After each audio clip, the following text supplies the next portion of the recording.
హైదరాబాద్ లో ఉండే మా అన్నలకు తమ్ముళ్లకు అక్కలకు చెల్లెలకు విజ్ఞప్తి చేస్తున్నా. అందులో కూడా కటింగ్లు పెట్టే ప్రయత్నం చాలా అయింది. ఒక ఇంటికి ఒకటే మీటర్ అని, రేషన్ కార్డు ఉండాలని హేమలత బాగా మాట్లాడి, రేషన్ కార్డు ఉండాలని ఇంకోటని మళ్ళా కటింగ్లు పెట్టే ప్రయత్నం చేస్తా ఉన్నారు. అందుకే నేను అనేది హైదరాబాద్ లో ప్రతి బస్తీలో 40 గజాల ఇల్లున్నా 60 గజాల ఇల్లున్నా అలా 4-5 కుటుంబాలు కూడా కలిసి ఉంటాయి. అందుకే మనం రేపు డిమాండ్ చేయాలి, ఖచ్చితంగా నిలదీయాలి. ఏమని? ప్రతి మీటర్ కు 200 యూనిట్లు నువ్వే చెప్పినావు, తప్పకుండా ఇయ్యకపోతే బీఆర్ఎస్ పార్టీ ఊకోదు. మొత్తం హైదరాబాద్ అంతటి కూడా ఒకటి చేసి హైదరాబాద్ లో ఉండే మా అన్నలకు తమ్ముళ్లకు అక్కలకు చెల్లెలకు విజ్ఞప్తి చేస్తున్నా. అందులో కూడా కటింగ్లు పెట్టే ప్రయత్నం చాలా అయింది.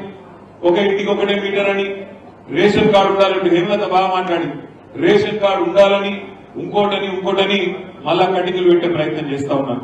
అందుకే నేను అనేది హైదరాబాద్ లో ప్రతి బస్తీలో 40 గజాల ఇల్లున్నా 60 గజాల ఇల్లున్నా అలా 4-5 కుటుంబాలు కూడా కలిసి ఉంటాయి.